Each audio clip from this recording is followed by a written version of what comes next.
عن عمر رضي الله عنه أيضا قال: بينما نحن جلوس عند رسول الله صلى الله عليه وسلم ذات يوم إذ طلع علينا رجل شديد بياض الثياب شديد سواد الشعر لا يرى عليه أثر السفر ولا يعرفه منا أحد، حتى جلس إلى النبي صلى الله عليه وسلم فأسند ركبتيه إلى ركبتيه ووضع كفيه على فخذيه وقال: يا محمد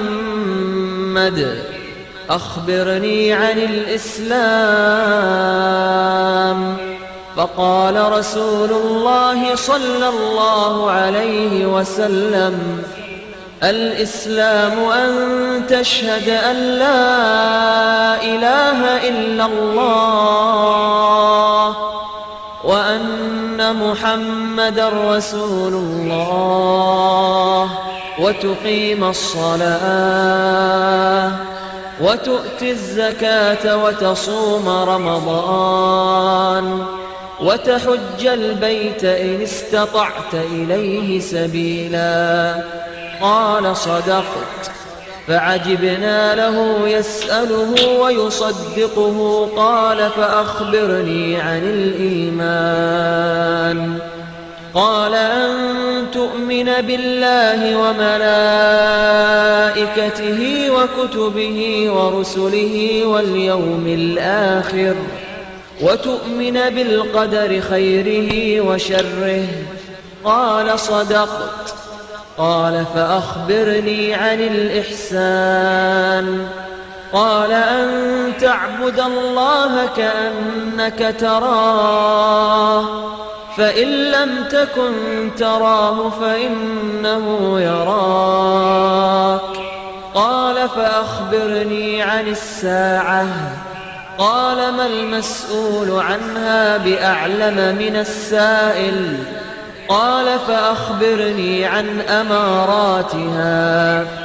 قال: أن تلد الأمة ربتها وأن ترى الحفاة العراة العالة رعاء الشاة يتطاولون في البنيان. ثم انطلق فلبثت مليا ثم قال: يا عمر أتدري من السائل؟ قلت: الله ورسوله أعلم. قال: فإنه جبريل أتاكم يعلمكم دينكم. السلام علیکم ورحمۃ اللہ وبرکاتہ. رب اشرح لي صدري ويسر لي أمري واحلل عقدة من لساني يفقهوا قولي. اللهم أرنا الحق حقا وارزقنا اتباعه وأرنا الباطل باطلا وارزقنا اجتنابه. أعوذ بالله من الشيطان الرجيم. بسم الله الرحمن الرحيم. نحمده ونصلي على رسوله الكريم. انشاءاللہ تعالیٰ آج کا موضوع ہمارا ڈائریکٹلی تو اس سے متعلق نہیں ہے حدیث جبریل سے، لیکن چونکہ ہم نے پچھلی دفعہ عبادت کے بارے میں بات کی تھی، تو جیسے کسی چیز کے ساتھ ہم دیکھتے ہیں کہ ایک اصل ہوتی ہے اور اسی کی بعض دفعہ نقل ہوتی ہے، اور وہ نقل جو ہے وہ لوگ چونکہ پہچان نہیں پا رہے ہوتے اس کو اصل سمجھ کے وہ دھوکہ کھا جاتے ہیں، اور جب اس کی قیمت وصول کرنے کا وقت آتا ہے تو پتہ چلتا ہے کہ یہ تو نقلی چیز تھی اور کسی نے تم کو دھوکہ دے دیا. تو عبادت کے ساتھ ہی مناسب یہ سمجھا گیا کہ ہم پھر اس نقلی عبادت کی بھی بات کر لیتے ہیں، تاکہ ہم کم از کم ان لوگوں میں شامل ہوں جو کہ خود دھوکہ نہ کھائیں کہ کوئی نقلی عبادت کریں اور اپنا وقت بھی ضائع کریں اور اپنی توانائی بھی ضائع کریں اور آخر میں ہم کو اجر بھی نہ ملے اللہ کے ہاں، اس لیے کہ عبادت سے جنت خریدی جاتی ہے. اور اللہ ہمیں ان لوگوں میں شامل کرے کہ جن کے پاس یہ حکمت ہے، جن کے پاس علم ہے، جن کے دل میں درد ہے اسلام کا، جو لوگوں کے خیر خواہ ہیں یعنی اللہ ہمیں ایسا مبلغ بنائے کہ جیسا کہ اللہ چاہتا ہے، اور ہم آگے لوگوں تک اس پیغام کو پہنچا سکیں، ان کو ہم آگاہ کر سکیں۔ تو اللہ کا نام لے کے شروع کرتے ہیں۔ بدعت، با دال عین تا، بدعت لغوی مطلب، یعنی اس کا ورڈ ٹو ورڈ ٹرانسلیشن اگر ہم دیکھیں، ڈکشنری کا مطلب دیکھیں تو مطلب ہوتا ہے بغیر گزشتہ نمونے کے کوئی چیز ایجاد کر لینا۔ کوئی پریویس ایگزامپل نہیں تھا، کوئی پریسیڈنس نہیں تھا، اور ایک نئی چیز جو ہے وہ انوینٹ کر لی گئی ہے۔ دیکھیں، ایک ہوتا ہے رینوویٹ کرنا، ایک ہوتا ہے انوینٹ کرنا۔ تو یہ انوینشن کے معنوں میں آتا ہے کہ پہلے نمونہ موجود ہی نہیں تھا اور نئی چیز بنا لی۔ اللہ تعالیٰ نے خود اپنے لیے یہ لفظ استعمال کیا ہے اسی مادے سے۔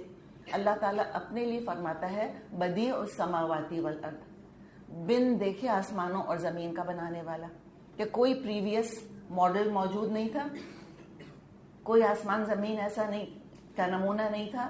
اللہ تعالیٰ نے بغیر دیکھے، بغیر کسی نمونے کے اللہ تعالیٰ نے ایجاد کیا ہے سب کچھ۔ بڑی شان ہے ہمارے رب کی۔ اب شرعی مطلب کی طرف آتے ہیں کہ ہماری شریعت کی ٹرمینالوجی میں بدعت کس کو کہا جاتا ہے؟ بدعت کہا جاتا ہے کہ دین میں حصول ثواب کے لیے ایسا طریقہ ایجاد کرنا جو سنت سے ثابت نہ ہو۔ میں پھر ریپیٹ کر دیتی ہوں، کروشل ہے یہ ڈیفینیشن۔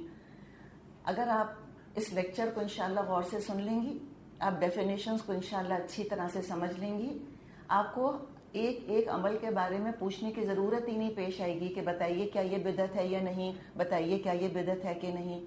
اور اللہ تعالیٰ سے ضرور پھر ہم دعا مانگ لیں کہ اللہ تعالیٰ ہمیں توفیق عطا فرما کہ ہم کو دین کی گہری سمجھ آ جائے۔ تو دوبارہ میں ریپیٹ کر دیتی ہوں، دین میں حصول ثواب کے لیے ایسا طریقہ ایجاد کرنا جو سنت سے ثابت نہ ہو۔ ہم نے دیکھیں دین اسلام کی بات نہیں کی ہے، چاہے یہ یہودیت ہو، چاہے یہ عیسائیت ہو، چاہے یہ اسلام ہو۔ کسی بھی رسول کے امتیوں نے اگر اپنے اپنے ادیان میں کوئی بھی طریقہ ایسا شروع کیا جو ان کے رسول نے نہیں بتایا تھا تو وہ بدعت کہلائے گی۔ عبادت کا ذرا ڈیفینیشن ذہن میں تازہ کر لیں۔ 4 ہم نے شرائط اٹیچ کری تھی عبادت کے ساتھ، یاد ہے آپ میں سے کسی کو؟ نمبر 1 خلوص، نمبر 2 محبت، نمبر 3 توکل، نمبر 4 کہ غلامی کی تمام شرطیں قبول کرنا جیسی اللہ نے بتائیں، اور رسول کی اطاعت کرنا، فرما برداری جس کو ہم نے کہا تھا۔ فرما برداری چوتھی شرط تھی، یعنی جو اللہ نے شرائط بتا دی، جو طریقہ اللہ کے رسول نے بتا دیا، اسی پر اکتفا کرنا۔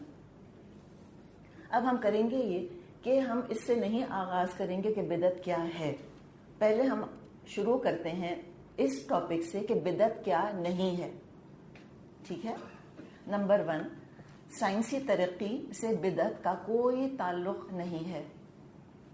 کس طرح؟ دیکھیے، اللہ تعالیٰ نے جب انسان کو دنیا میں خلیفہ بنا کر بھیجا تو جو دنیا کے علوم تھے، جو مٹیریل سائنسز تھیں، جو ٹیکنالوجی کا علم تھا، وہ آدم علیہ السلام میں اللہ تعالیٰ نے ودیت کر دیا، آرڈین کر دیا تھا۔ علامہ آدم الاسماء کلھا، سورہ بقرہ آیت نمبر 31 میں 31 میں یہ بات آتی ہے کہ وہ سارا پوٹینشیلی وہ علم موجود تھا انسان کے اندر۔ جیسے جیسے انسانی ذہن کا ارتقاء ہوتا چلا گیا، ویسے ویسے یہ علم جو اللہ نے انگرین کیا تھا آدم علیہ السلام میں، وہ نسل در نسل وہ علم ظاہر ہوتا چلا گیا۔ انسان مادی ترقی کرتا چلا گیا، نئی نئی ایجادات ہوئیں، دریافتیں ہوئیں، انوینشنز ہوئیں، ڈسکوریز ہوئیں۔ بالکل دیکھیں جیسے کہ بچہ ہوتا ہے، بچے کے اندر جو ایک پروگریس ہے، جو ترقی ہے، وہ ودیت کی گئی ہے اللہ تعالیٰ نے، انگرینڈ ہے، وقت آنے پر ظاہر ہو جاتی ہے۔ پیدا ہوتا ہے صرف لیٹ کے ہاتھ پاؤں مارتا ہے، پھر بیٹھنے کے قابل ہوتا ہے، پھر گھٹنوں چلنا شروع کرتا ہے، کرال کرتا ہے، پھر پیروں پہ کھڑا ہو کے چلنا شروع کر دیتا ہے۔ سوچنے سمجھنے کی صلاحیتیں اسی طرح اس کی نکھرنا شروع ہو جاتی ہیں۔ تو بالکل اسی طرح انسان کے علم کا بھی ایک نیچرل پروسیس ہے، ایک نیچرل ایولیوشن ہوا ہے، ایک قدرتی ارتقاء ہوا ہے انسان کے علم کا۔ رفتہ رفتہ انسان وقت کے ساتھ ساتھ نسل در نسل در نسل بہت سے لاز، بہت سے قوانین قدرت کے سیکھتا چلا گیا، ان کو ہارنس کرنے کا، قابو کرنے کا طریقہ اس کو آتا چلا گیا، اور اللہ تعالیٰ نے تو قرآن میں فرما دیا ہے وَسَخَّرَ لَكُمْ مَا فِي السَّمَاوَاتِ وَمَا فِي الْأَرْضِ جَمِيعًا مِنْهُ، ہم نے اے انسان تمہارے لیے سب کچھ مسخر کر دیا جو آسمانوں اور زمین میں ہے. یعنی ان تمام قوانین قدرت کو، فزیکل لاز کو، یونیورسل لاز کو تم اپنے استعمال میں لے کر آؤ. The world is yours, material world. اب کیا ہوا دیکھیں، ایک زمانے میں انسان خالی پیروں پہ چلتا تھا، پھر اس نے جانوروں کو ڈومیسٹیکیٹ کیا، پھر اس نے پہیہ ایجاد کیا، پھر اس نے دیکھیں کیا کیا سواریاں بنا لی. پہلے صرف غاروں میں رہتا تھا، اس کے بعد کس طرح سے اس نے مزید ترقی کری، اور ہوتے ہوتے اب دیکھیں کیا اسکائی اسکریپرز ہیں جو کہ اس نے بنا لیے ہیں. اور ان کاموں کے لیے ایز سچ ہر وقت وحی کی ضرورت پیش نہیں آئی. اب دیکھیں ہم بہت ڈیٹیل میں نہیں جا رہے کہ داؤد علیہ السلام کو کیا سکھایا تھا یا ادریس علیہ السلام کو کون سا سائنس کا علم دیا گیا تھا، وہ چند ایکسیپشنز ہیں. By and large overall اللہ تعالیٰ نے دنیاوی ترقی کا معاملہ انسان کی عقل پہ چھوڑ دیا ہے اور خلیفہ بنایا ہے ہم کو. ہمیں دنیا کا نظام چلانا ہے، تمہارے پاس تو یہ علوم ہونے ہی چاہیے. اللہ تعالیٰ نے عقل کی فیکلٹی دے دی، غور و فکر کی صلاحیت دے دی اور انسان کو دنیا میں بھیج دیا. اسی لیے ہم دیکھتے ہیں کبھی کسی رسول نے آ کر اپنی قوم سے یہ نہیں کہا کہ تم نے کیا نئی نئی چیزیں بنانی شروع کر دی ہیں. آدم تو پتوں سے یا اللہ جانے کھال سے یا اللہ ہی جانے کس چیز سے، کس قسم کا لباس تھا جو آدم علیہ السلام پہنتے تھے کہ تم بھی اب یہی کرو. تم نے کیا یہ مشینیں ایجاد کر لی ہیں، جو سوئی تم نے ایجاد کر لی ہے، کپڑے سی کے پہن رہے ہو، یہ کیا بدعت تم نے بنا لی. کبھی نہیں کہا. یہ نہیں کہا اگر کسی رسول نے کہ بھئی پہلے تو لوگ غاروں میں رہا کرتے تھے اور تم نے کیا یہ گھر بنانے شروع کر دیے. تو کوئی سچا دین کبھی اینٹی پروگریس نہیں ہو سکتا. رسولوں کو بھیجنے کا جو بنیادی مقصد ہوا کرتا تھا اس کا تعلق ایکسپیریمنٹل تجرباتی علوم سے نہیں تھا، ایکسپیریمنٹل سائنسز سے، مٹیریل سائنسز سے نہیں تھا. بائی اینڈ لارج نبی اکرم صلی اللہ علیہ وسلم نے فرمایا انتم اعلم بامور دنیاکم، کہ تم اپنے دنیا کے معاملہ زیادہ بہتر جانتے ہو. تو لہٰذا یہ اعتراض کرنا کہ اللہ کے رسول تو اونٹ پر بیٹھتے تھے تو گاڑی میں بیٹھنا تو بدعت ہے اور جہاز میں بیٹھنا تو بدعت ہے، یہ چونکہ خود سننے میں آئی ہیں یہ باتیں، لہٰذا ہمیں اس کے بارے میں علم ہونا چاہیے. تو یہ کہنا کہ جہاز تو بدعت ہے یہ بھی نہیں کرو. حج پر جا رہے ہو تو جہاز پہ تو جانا نہیں تم. نبی اکرم صلی اللہ علیہ وسلم تو اونٹ پر گئے تھے، اونٹ پر سفر کرنا سنت ہے، تم یہ کیا بدعت کر رہے ہو. یہ باتیں دراصل بہت ہی ارریلیونٹ اور بچکانہ قسم کی باتیں ہیں اور دین سے دراصل لا علمی کا نتیجہ ہیں. تو بدعت کا تعلق سائنس کی پروگریس سے نہیں ہے. نمبر 2، بدعت کا تعلق کلچر سے نہیں ہے. کلچر اسلامک ہو سکتا ہے، کلچر ان اسلامک ہو سکتا ہے، اور یہ کلچر بالکل ہی الگ ایک موضوع ہے. اس کے لیے ہو سکتا ہے پھر 1 گھنٹے کا ہم کو لیکچر چاہیے ہو، لیکن فی الحال ہم اس کو ٹچ نہیں کر رہے. کلچر مثال کے طور پہ کوئی یہ کہے کہ نبی اکرم صلی اللہ علیہ وسلم نے تو کبھی چاول کھائی نہیں، بریانی تو کبھی نہیں کھائی، چاول نہیں کھائے، یا پوڈنگ نہیں کھایا، یا کیک نہیں کھایا، یا 7 اپ نہیں پی. تم نے کیا بدعت ایجاد کر لی ہے کہ تم لوگ جو ہے وہ اب چائنیز کھانا کھانے لگ گئے ہو اور تم لوگ کوک پینے لگ گئے ہو اور کیک کھانے لگ گئے ہو.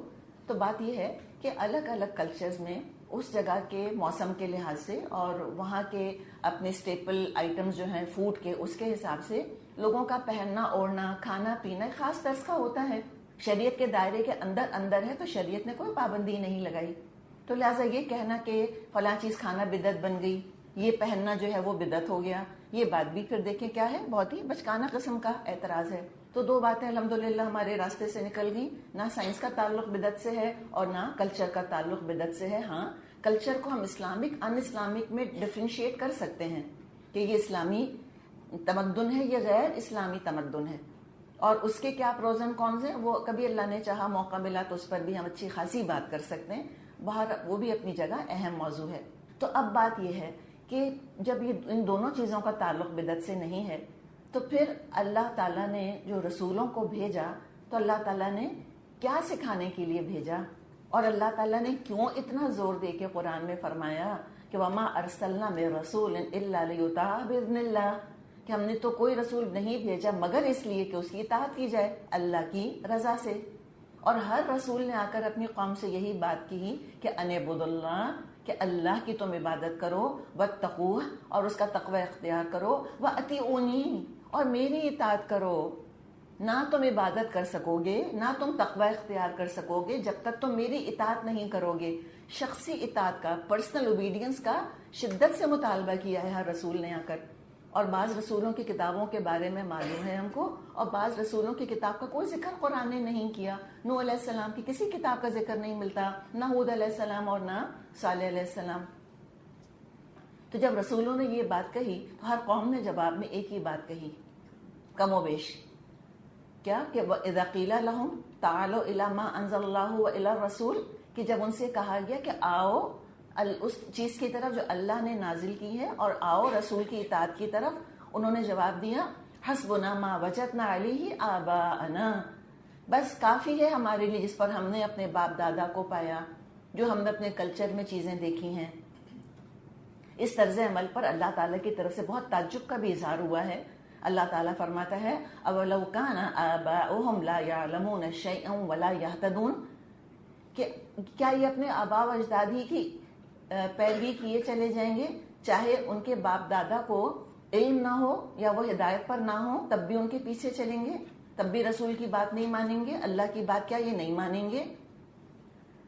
تو اب سوال یہ آتا ہے کہ آخر کافر یا جو رسولوں کی قومیں تھی جنہوں نے رسول کی اطاعت سے انکار کیا، آخر کن کاموں میں آباء و اجداد کو فالو کرنا چاہتی تھیں؟ یہ ہے نا کویسچن مارک۔ اگر دنیاوی کاموں کا معاملہ تھا کہ نہیں ہمارے ابو اور ہمارے پردادا جو غار میں رہتے تھے تو ہم بھی غار میں رہیں گے، تو آج تک انسان غاروں میں رہ رہے ہوتے، obviously آج تک ہم پیدل ہی چل رہے ہوتے۔ تو اس کا کلیئر مطلب یہ ہے کہ قوموں نے کوئی ان چیزوں کے بارے میں نہیں کہا تھا کہ حسبنا ما وجدنا علیہ آباءنا۔ آج یہ کوئی نہیں کہتا کہ ہمارے تو دادا حضور black and white T V دیکھا کرتے تھے تو ہم بلیک اینڈ وائٹ ہی دیکھیں گے، ہمارے پردادا حضور نے تو کبھی ٹیبلٹ استعمال ہی نہیں کری، کمپیوٹر استعمال ہی نہیں کیا، یہ کیا بدعت ہے، ہم نہیں بدعتوں میں پڑھتے، کوئی بھی نہیں کہتا، آج بھی کوئی نہیں کہتا۔ تو پھر سوال یہ آتا ہے کہ آخر رسولوں سے کن طریقوں پر اختلاف ہوا، اور آخر کس چیز میں رسول اتنا زور دے کے اپنی اطاعت کا مطالبہ کیا کرتے تھے؟ تب یہ ہمارا موضوع ہے۔ رسولوں اور ان کی قوموں میں جو اختلاف ہوا وہ ایک بہت طاقتور، بڑے ہی محمود جذبے پر ہوا۔ محمود سمجھتے ہیں قابل تعریف جذبے کے اوپر ہوا، اور وہ جذبہ تھا اللہ سے محبت کا جذبہ اور اللہ کو راضی کرنے کا جذبہ۔ کتنا خوبصورت جذبہ ہے، کون نہیں چاہتا ہم میں سے کہ میں اپنے رب سے محبت کروں اور رب مجھ سے محبت کرے، اور میں اپنے رب کو راضی کروں اور وہ مجھ سے راضی ہو جائے۔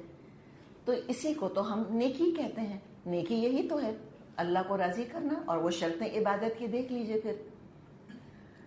تو یہ دراصل جذبہ تھا، اور یہ جو جذبہ تھا اس پر شیطان نے، ابلیس نے کام کیا ہے، اور اس نے اس جذبے کو ایک طرح سے سمجھے کہ اغوا کیا، ہائی جیک کیا، اور لوگوں میں ایک بڑا خطرناک رجحان، ایک بڑی ڈینجرس ٹینڈنسی لوگوں میں پیدا ہو گئی، اور وہ یہ ہے کہ رسولوں کا بتایا ہوا طریقہ چھوڑ کے یا نہ مان کے خود نیکی ایجاد کرنے کا شوق، کہ ہم خود اپنی مرضی سے عبادت کا طریقہ بنائیں گے۔ لوگوں کی اکثریت پہلے بھی اور آج بھی وہ یہ سمجھتی ہے کہ جس کام میں مجھے سکون ملے، جس کام میں مجھے مزہ آئے، وہ کام دراصل نیکی ہے۔ اپنے دل سے کوئی کام گھڑ لیا، اس پر عمل کرنا شروع کر دیا، اور خود ہی سمجھ لیا کہ یہ اللہ تعالیٰ بھی اس سے راضی ہے، مجھے بہت اچھا لگ رہا ہے، میں بہت اچھی نیت سے یہ کام کر رہی ہوں، تو میری نیت بہت اچھی ہے، آئی ایم ویری سنسیئر، تو اللہ تعالیٰ کو بھی بہت اچھا لگ رہا ہوگا۔ تو اب آپ نے شفٹ دیکھا، بہت ہی امپرسیپٹیبل شفٹ ہے، جذبہ وہی ہے، اللہ کو خوش کرنا، اللہ سے محبت، اللہ کو راضی کرنا۔ اچھا یہ بھی کوئی یہ نہ سمجھے کہ رسول جو طریقے بتاتے تھے وہ مشکل چونکہ بہت تھے، لہٰذا لوگوں نے کہا بھائی یہ تو اتنی مشکل تو ہم نہیں اٹھا سکتے، تو ہم ایک آسان طریقہ ایجاد کرتے ہیں۔ نہ، سب سے مزے کی بات یہ ہے کہ رسول جو نیکیاں بتاتے ہیں اس سے آسان تو کچھ ہوتا ہی نہیں تھا، نہ ہے آج۔ آپ صلی اللہ علیہ وسلم نے فرمایا ہے الدین یسرن، دین تو بہت آسان ہے۔ جو لوگوں نے اپنی طرف سے طریقے بنائے نیکی کے وہ ہمیشہ زیادہ بھاری، ہمیشہ زیادہ مشکل رہے ہیں۔ تو انہوں نے یہ کام شروع کر دیے، اس طرح سے انہوں نے گھڑنے شروع کر دیے، اور امپرسیپٹیبل چینج کیا آیا کہ اسی جذبے کو تھوڑا سا آؤٹ آف کنٹرول ہونے کا موقع مل گیا.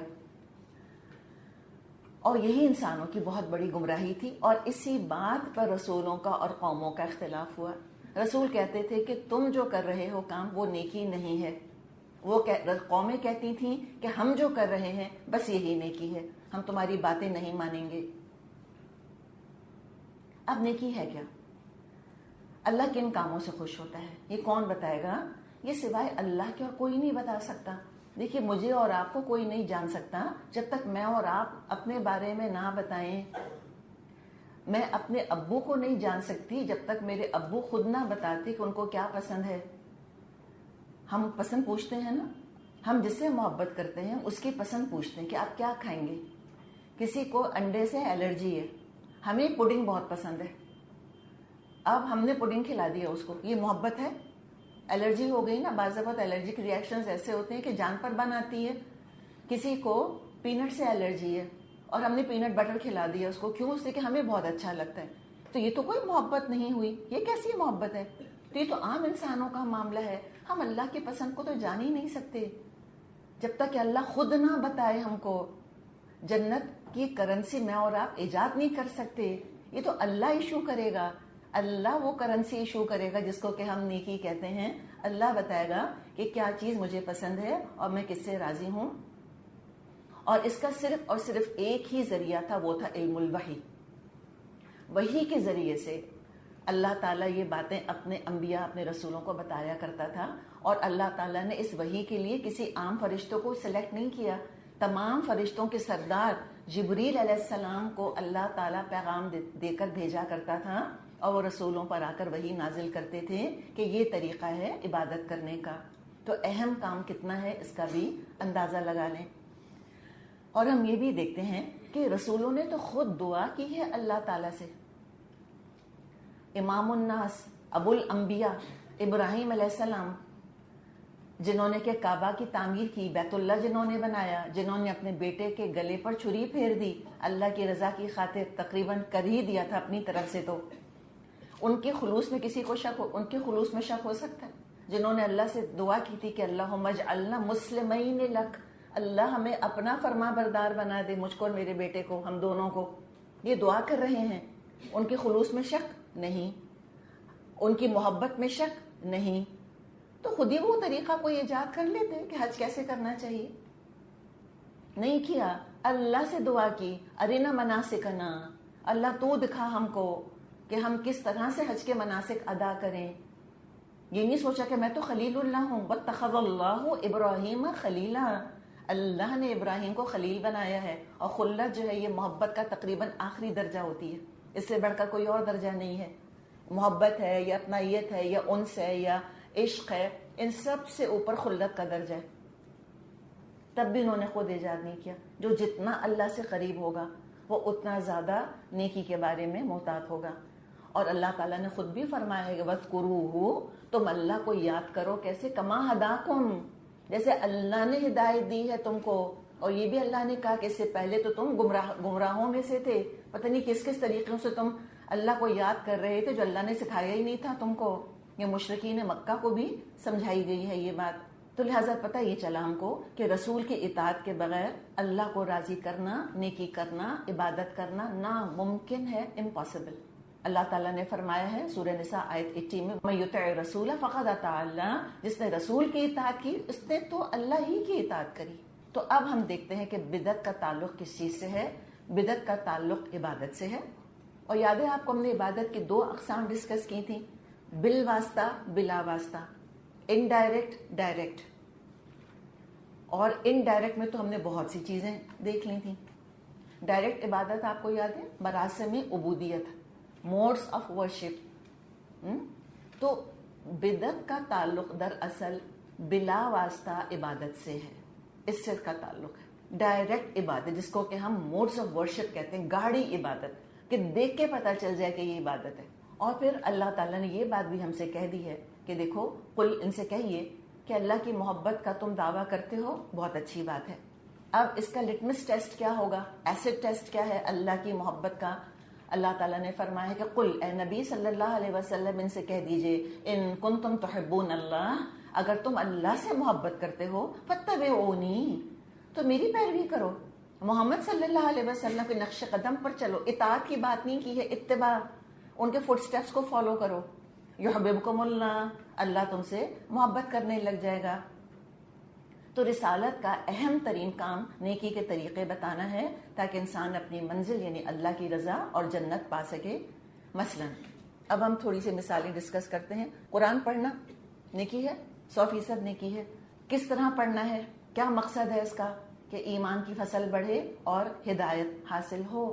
ہدی للمتقین، ہدی للناس، قرآن تو بہت دفعہ یہ کہہ چکا ہے. اچھا ہدن لفظ کو دیکھیں، ہدایت ہم کہتے ہیں نا گائیڈنس، ہم اردو میں نہیں کہتے کہ ہدایات کے مطابق عمل کیجئے. تو ہدایت کا مطلب انسٹرکشنز بھی تو ہوتا ہے. گائیڈنس کیسے ملے گی؟ انسٹرکشنز کو فالو کر کے ملے گی. تو یہ ہدایت، انسٹرکشنز، ہدایت، گائیڈنس، دونوں ان چیزوں کو ذہن میں رکھیں.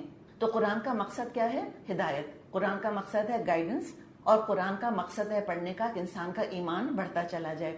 اور سورہ انفال آیت نمبر 2 میں اللہ تعالیٰ نے ہمیں بتا دیا ہے کہ انما المؤمنون، یقیناً مومن تو وہی ہیں، صرف مومن وہ ہیں کون؟ الذین اذا ذکر اللہ، کہ جب اللہ کا ذکر کیا جائے وجلت قلوبہم، ان کے دل لرز اٹھتے ہیں.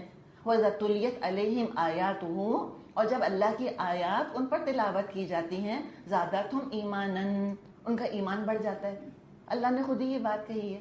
اگر رسول کے بتائے ہوئے طریقے پر ہم قرآن پڑھیں گے، اچھی طرح ہم سن لیں، رسول کے بتائے ہوئے طریقے، اسی سٹائل سے ہم قرآن پڑھیں گے، یقیناً ہدایت اور ایمان میں اضافہ ہوگا. کسی اور طریقے سے پڑھیں گے تو ہدایت نہیں ملے گی، ایمان میں اضافہ نہیں ہوگا. سیدھی بات ہے. ایک بات ذہن میں رکھ لیں کہ جب عقیدہ بگڑ جاتا ہے نا تو عبادت کے طریقے بگڑ جاتے ہیں. تو یہ دونوں چیزیں دے آر ڈائریکٹلی پروپورشنل، ان کا براہ راست ایک دوسرے سے تعلق ہے. عقیدہ بگڑے گا، عبادت کے طریقے بگڑیں گے. عقیدہ درست ہوگا، عبادت کے طریقے عین رسول کے طریقے کے مطابق ہی ہوں گے. 1 انچ نہ یہاں ہٹیں گے اور نہ وہاں ہٹیں گے. اور جب ہم نے عبادت کی بات کی تھی تو ہم نے ایک جملہ وہاں پہ ہم نے ڈسکس بھی کیا تھا کہ عبادت میں صرف وہی جائز ہے جو کہ اللہ کے رسول صلی اللہ علیہ وسلم نے بتا دیا، اس کے علاوہ سب کچھ ناجائز ہے. یاد ہے آپ کو؟ اور دنیاوی معاملات میں صرف وہی ناجائز ہے جو کہ قرآن نے، حدیث نے بتا دیا، باقی سب جائز ہے. تو اب اگر رسول کا بتایا ہوا طریقہ چھوڑ دیں گے ہم تو عبادت نہیں رہے گی. مثال کے طور پہ چلیں، صحت حاصل کرنے کے لیے ڈاکٹر ایک دوا دے دیتا ہے ہم کو کہ یہ دوا ہے، آپ کو 3 دفعہ دن میں پینی ہے اور اتنا ڈوز آپ کو اس کا پینا ہے. اب کوئی شخص اس کا طریقہ بدل دے. اب اس دوا کو آپ، میں تو کہہ رہی ہوں دوا، آپ ذہن میں رکھیں قرآن. اللہ کے رسول نے ایک طریقہ بتا دیا کہ بھئی یہ طریقہ ہے قرآن پر عمل کرنے کا، اس سے فائدہ حاصل کرنے کا. اس لیے کہ قرآن کو بھی تو شفا کہا گیا ہے، شفاء لما فی الصدور، کہ اس میں تو سینوں کے امراض کا علاج ہے اور بدنی بیماریوں کا بھی علاج موجود ہے. سورہ فاتحہ کو تو شافیہ ہی کہا جاتا ہے. اب پھر ڈاکٹر کی مثال کی طرف آتے ہیں. اب اس نے کہا کہ آپ کو اس کو اس طرح استعمال کرنا ہے. اب کسی شخص نے کیا کیا کہ اس نے طریقہ بدل دیا. اس نے بوتل کو اوپر رکھ دیا، خوبصورت سا اس کے اوپر غلاف چڑھا دیا مخمل کا، کم خواب کا، اور بس اس کو دیکھتا رہتا ہے. شفا ملے گی؟ یا طریقہ اس نے اس طرح چینج کیا کہ پینے کے بجائے اس نے اس دوا کا نام لکھ کر اور لٹکا لیا گلے کے اندر. نہیں ملے گی شفا اس کو. یا جسم پہ ملنا شروع کر دیا اس نے، یا خالی خوشبو سونگھ کے رکھ دیا، یا ڈوز گھٹا دیا، بڑھا دیا. تب کیا ہوگا؟ وہ دوا نہ صرف یہ کہ فائدہ نہیں دے گی بلکہ بعض حالات میں ہو سکتا ہے کہ وہ نقصان دہ ہو جائے. تو لہٰذا کوئی خود ساختہ طریقہ کتنا ہی اچھا کیوں نہ لگے وہ شفا نہیں دے گا. اچھا پھر ایک اور ہم چیز سنتے ہیں کہ ہم یوں کر لیں یا یوں کر لیں، فرق کیا پڑتا ہے؟ لوگ یہ کہتے ہیں نا ایسے کر لیں یا ایسے کر لیں، کیا فرق کیا پڑا؟ تو دیکھیں پھر ایک اور مثال سے سمجھتے ہیں. ہم کوئی چیز پکانا چاہتے ہیں، یعنی کوئی کیک بنانا ہے آپ کو، یا آپ کو بریانی پکانی ہے. تو ہر ریسیپی کے ہم دیکھتے ہیں کہ 2 حصے ہوتے ہیں. ایک انگریڈینٹس ہیں، اجزاء، اور ایک طریقہ، میتھڈ. یہی ہوتا ہے نا. اب اجزاء تو بالکل صحیح لیے کسی نے، 4 انڈے تھے، اتنے اونس چینی تھی، اتنا میدا تھا، اس میں یہ کرنا تھا یہ کرنا تھا. اب انگریڈینٹس، اجزاء سارے وہی ہیں. کیا کیا کہ انڈے پھینٹ کے الگ رکھ دیے، چینی کو الگ سے کہیں رکھ دیا، اور میدا کہیں اور اٹھا کے رکھ دیا. تو مجھے بتائیں کیک بنے گا؟ آملیٹ بن جائے گا، شیرہ بن جائے گا، کیرمل بن جائے گا، کچھ بھی بن جائے گا، وہ کیک تو نہیں بنے گا. کیا چیز چینج کری؟ طریقہ. انگریڈینٹس وہی ہیں سارے، صرف میتھڈ جو ہے وہ چینج کر دیا. تو لہٰذا یہ نہیں ہو سکے گا. یا یہ سوچا کہ اچھا اس میں 4 آؤنس چینی لکھی ہے، زیادہ میٹھا کیک بناتے ہیں، 12 آؤنس ڈالتے ہیں. کیا ہوگا بتائیں؟ پین میں سے ابل کے سارا کیک گر رہا ہوگا. کیا حال ہوگا اس کا؟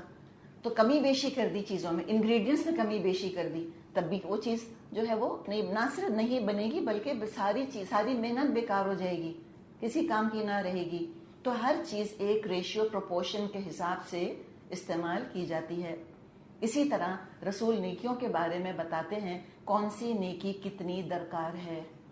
وہ یہ بھی بتاتے ہیں کون سی نیکی کتنی ہونی چاہیے. اگر میتھڈ میں گڑبڑ ہو جائے گی یا انگریڈینٹس آگے پیچھے کر دیں گے تو ایمان نہیں بنے گا، نیکی نہیں بنے گی، کوئی اور چیز بن جائے گی.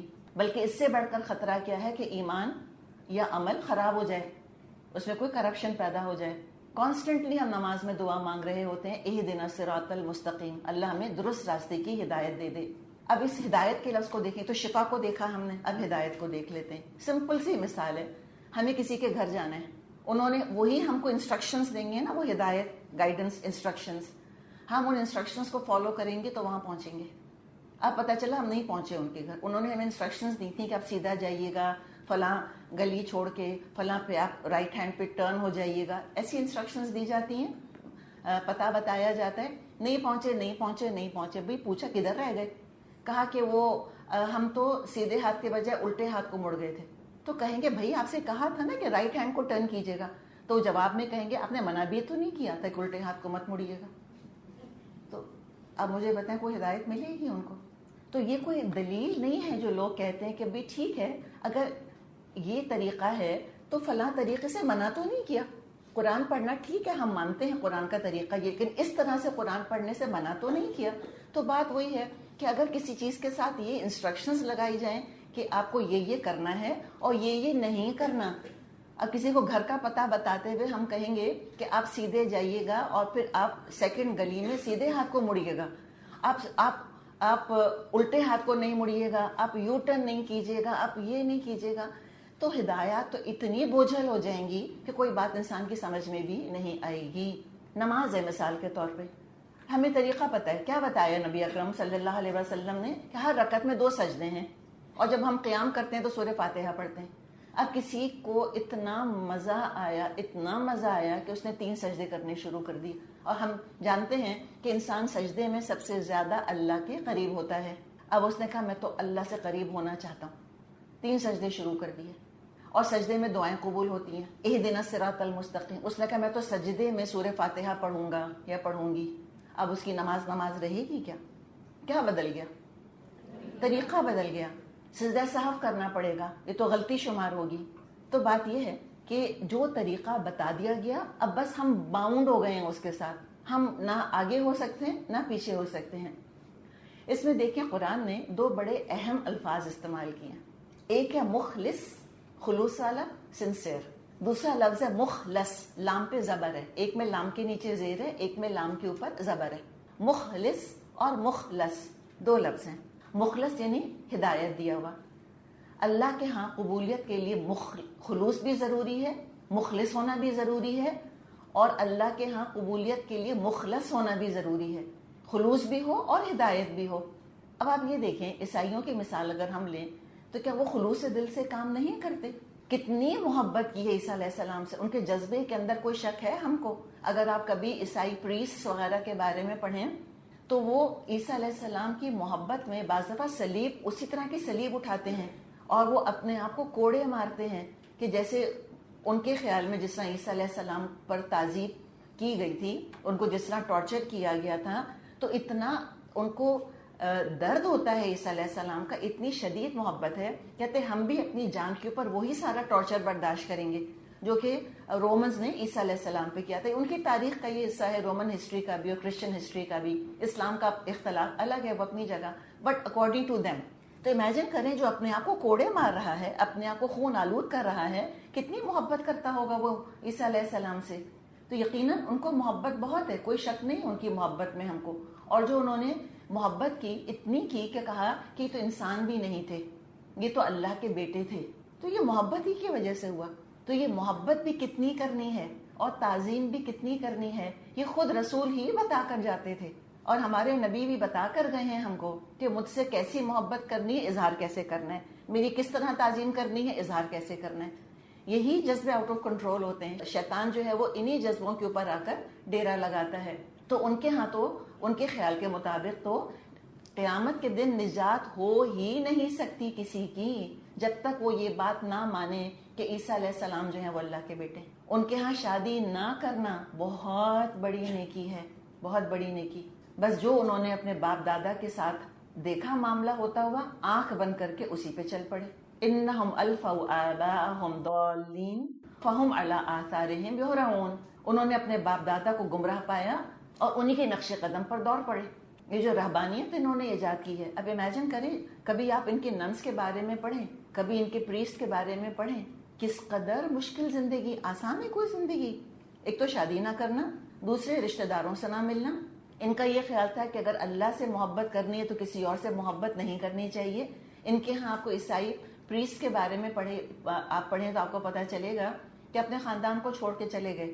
ماں کو پتہ ہی نہیں بیٹا کہاں چلا گیا، اور ماں جو ہے وہ سالوں کے بعد کہیں سے ڈھونڈتی ڈھانڈتی، اس کو پتا چلا میرا بیٹا فلاں مونیسٹری میں ہے یا فلاں چرچ میں ہے، ڈھونڈتی بھی پہنچ گئی. بوڑھی ماں، پریسٹ کو پتا چل گیا کہ میری ماں آ گئی ہے، وہ جا کے کمرے میں بند ہو گئے، نہیں ملے ماں سے.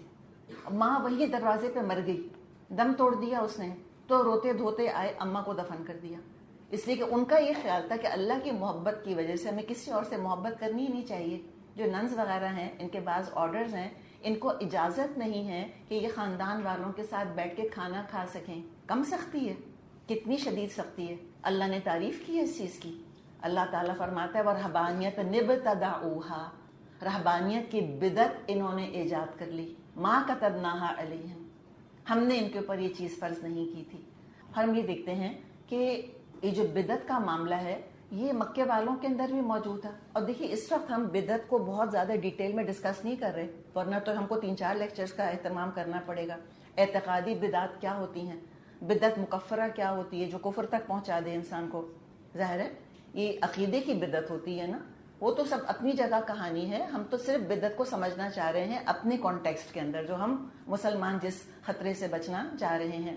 اب ان کا معاملہ کیا تھا مکے والوں کا، کہ جب یہ حج پر جایا کرتے تھے اور کسی وجہ سے ان کو واپس لوٹ کر اپنے گھر اگر آنا ہوتا تھا تو یہ سیدھے دروازے سے داخل نہیں ہوتے تھے. یہ کہیں پیچھے سے گھر کی دیوار پھلانگ کر یا کوئی چور دروازہ پیچھے سے بنا کر داخل ہوا کرتے تھے، اور اس کو بہت بڑی نیکی سمجھتے تھے. اور کیا نیکی سمجھتے تھے؟ ان کا یہ خیال تھا کہ ہم جس دروازے سے گناہوں کا بوجھ لے کر نکلے تھے حج کرنے کے لیے، اب اس دروازے سے ہم داخل نہیں ہو سکتے دوبارہ. تو اللہ تعالیٰ نے تنقید کی ان کے اوپر. اللہ تعالیٰ فرماتا ہے، سورہ بقرہ ہے آیت 189، وَلَيْسَ الْبِرُّ بِأَن تَأْتُوا الْبُيُوتَ مِن ظُهُورِهَا، یہ کوئی نیکی نہیں ہے کہ تم اپنے گھروں میں پچھلی طرف سے آیا کرو. وَلَكِنَّ الْبِرَّ مَنِ اتَّقَىٰ، اصل نیکی ہے کہ اللہ کا تقوی اختیار کرو، بی گاڈ کانشیس. وَأْتُوا الْبُيُوتَ مِنْ أَبْوَابِهَا، اور اپنے گھروں میں ان کے دروازوں سے آیا کرو سیدھے سیدھے طریقے سے. وَاتَّقُوا اللَّهَ، اور اللہ کا تقوی اختیار کرو. لَعَلَّكُمْ تُفْلِحُونَ، تاکہ تم فلاح پاؤ. تو کرٹیسائز کیا کہ نہیں کیا اللہ تعالیٰ نے. اسی طرح طویل آیات، آپ کو 2 آیتیں تو 2 ہی ہیں، تھوڑی طویل ہیں. سورۃ الانعام آیت 143 آیت 144.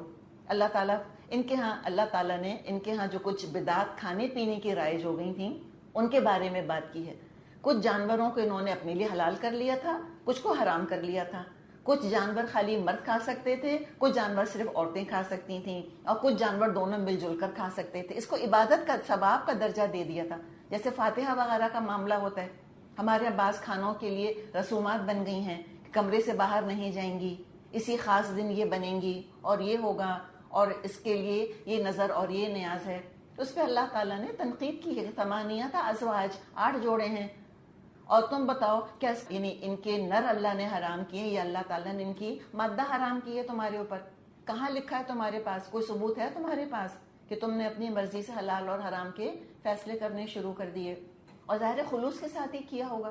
تو اب ایک بات ہماری سمجھ میں آ جانی چاہیے کہ ضروری نہیں ہے کہ جو کام محبت اور خلوص کے ساتھ کیا جائے وہ اللہ کے ہاں ضرور قبول ہو. یہ کوئی ضروری نہیں ہے.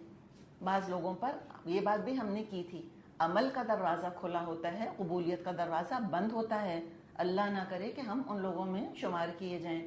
تو اب جو مخلص لفظ ہم نے دیکھا تھا، مخلص، تو یہ مخلص دو طرح کے ہوتے ہیں، ہدایت یافتہ مخلص اور گمراہ مخلص. ہو سکتا ہے کوئی شخص اللہ کی محبت میں سرشار ہو کر کوئی کام کر رہا ہو اور اللہ کو وہ کام بالکل اچھا نہیں لگ رہا. تو بات یہی ہے کہ جس سے محبت ہوتی ہے اس کی پسند کا خیال رکھا جاتا ہے، اپنی پسند کا نہیں. تو ہمیں ہدایت یافتہ مخلص بننا ہے، یعنی ہمیں مخلص بننا ہے. اب یہ جو معاملہ ہے کہ نیکی میں ریشیو پروپورشن قائم نہ رکھا جائے اور اس سے آگے بڑھا جائے، اس کے بارے میں ایک حدیث آتی ہے بخاری میں، طویل حدیث ہے. انس رضی اللہ عنہ فرماتے ہیں 3 صحابی ازواج مطہرات رضی اللہ عنہن کے گھروں میں حاضر ہوئے اور نبی اکرم صلی اللہ علیہ وسلم کی عبادت کے بارے میں سوال جواب کیا. ان کو بتایا گیا کہ بھئی آپ اتنی عبادت کرتے ہیں. تو ان صحابہ نے اس عبادت کو کم سمجھا. کس طرح کم؟ اس طرح کم سمجھا کہ نبی اکرم صلی اللہ علیہ وسلم تو بخشے بخشائے ہیں، اتنی عبادت آپ کے لیے تو کافی ہے، ہم تو گناہگار امتی ہیں، ہمارے لیے تو اتنی کافی نہیں ہوگی. تو لہٰذا سوچا کہ ہم کو زیادہ عبادت کرنی چاہیے. ایک نے کہا میں ساری رات نماز پڑھوں گا، آرام نہیں کروں گا. دوسرے نے کہا میں ہمیشہ روزے رکھوں گا، روز روزہ رکھوں گا، کبھی نہیں چھوڑوں گا. تیسرے نے کہا میں عورتوں سے الگ رہوں گا اور کبھی بھی نکاح نہیں کروں گا. ہم ایسے لوگوں کو کیا کہیں گے بتائیے؟ ہم کہیں گے ولی اللہ، یہ تو ولی اللہ ہے نا، اور ہم بوتلیں لے کے جائیں گے ان کے پاس. کس چیز کے لیے؟ دم کرنے کے لیے. آپ ہوتا ہے صرف دم تو دم ہے، لوگ بوتلیں برتن لے کے جاتے ہیں اپنے پیروں کے پاس تاکہ وہ تھوکیں اس کے اندر. جی وہ تھوکتے جاتے ہیں، رائٹ لیفٹ رائٹ لیفٹ. تھوک کی بھی بڑی ویلیو ہے، بھئی ہمیں تو پانی نہیں مل رہا، وہ تھوک دیکھیں ذرا. تو ہم تو کہتے تو بڑے ولی اللہ ہیں، ان سے زیادہ نیک کون ہوگا. کہتے ہیں بھئی نہ جورو نہ جاتا اللہ میاں سے ناتا. کسی کی بہت نیکی بیان کرنی ہوتی ہے تو کہتے ہیں اتنا نیک زندگی بھر شادی نہیں کری. میں کہتی ہوں نیکی کا پتہ ہی اس وقت چلتا ہے جب شادی کرے انسان، تب پتہ چلتا ہے کہ آپ کتنے پانی میں ہیں، عورتیں بھی اور مرد بھی. اصل ٹیسٹ آف پیشنس وہیں آتا ہے، انسان کا تقویٰ وہیں نکلتا ہے. اچھا جی، اب یہ تو واقعہ ہو گیا. وہ چلے گئے صحابہ. جب وہ نبی اکرم صلی اللہ علیہ وسلم گھر تشریف لائے تو ان کو بتایا گیا کہ بھئی ایسی ایسی بات ہوئی ہے. تو آپ نے بلایا ان صحابہ کو اور پوچھا کیا تم نے ایسا اور ایسا کہا ہے؟ پہلے ویریفائی کیا. انہوں نے اقرار کیا. تو آپ صلی اللہ علیہ وسلم نے فرمایا کہ واللہ، اللہ کی قسم، انی لاخشاکم للہ، میں تم سے زیادہ اللہ سے ڈرنے والا ہوں. واتقاکم لہو، لیکن تم سے زیادہ اللہ کا تقویٰ کرنے والا ہوں. اور یہ بہت انیوژل سٹائل تھا نبی اکرم صلی اللہ علیہ وسلم کا. آپ اٹھتے بیٹھتے یہ نہیں کہتے تھے میں تم سب سے زیادہ متقی ہوں، میں تم سب سے زیادہ اللہ سے ڈرنے والا ہوں. تو یہ خود بہت ایکسٹراڈنری طریقہ تھا آپ کا بات کرنے کا. لیکن آپ نے فرمایا لیکن اصوم و افطر، میں روزہ بھی رکھتا ہوں اور کبھی نہیں بھی رکھتا، یعنی نفلی روزوں کی بات ہے. و اصلی و ارقد، میں نماز بھی پڑھتا ہوں رات کو اور میں سو بھی جاتا ہوں. و تزوج النساء، اور میں نے عورتوں سے نکاح بھی کیے ہیں. پھر آپ نے وہ جملہ فرمایا جو بے حد مشہور اور معروف ہے ہمارے ہاں. آپ نے فرمایا وَمَن رَغِبَ عَن سُنَّتِي، جس کو میری سنت پسند نہیں، فَلَيْسَ مِنِّي، وہ مجھ میں سے نہیں ہے. بخاری کی حدیث ہے. امیجن کریں کسی کی ماں کہہ دے کہ تم میری بیٹی نہیں ہو، ہماری جان نکل جائے، ہماری روح فنا ہو جائے یہ سن کر. تو آپ نے فرمایا فَمَن رَغِبَ عَن سُنَّتِي فَلَيْسَ مِنِّي، جس کو میری سنت اچھی نہیں وہ مجھ میں سے نہیں ہے. اور ایک اور دفعہ بھی یہ واقعہ پیش آیا، بخاری ہی میں ہے، کہ بعض لوگوں نے کہا کہ آپ ہم کو زیادہ عبادت کی اجازت دے دیجئے، کہ جتنی آپ عبادت کرتے ہیں ہم اس سے زیادہ عبادت کریں.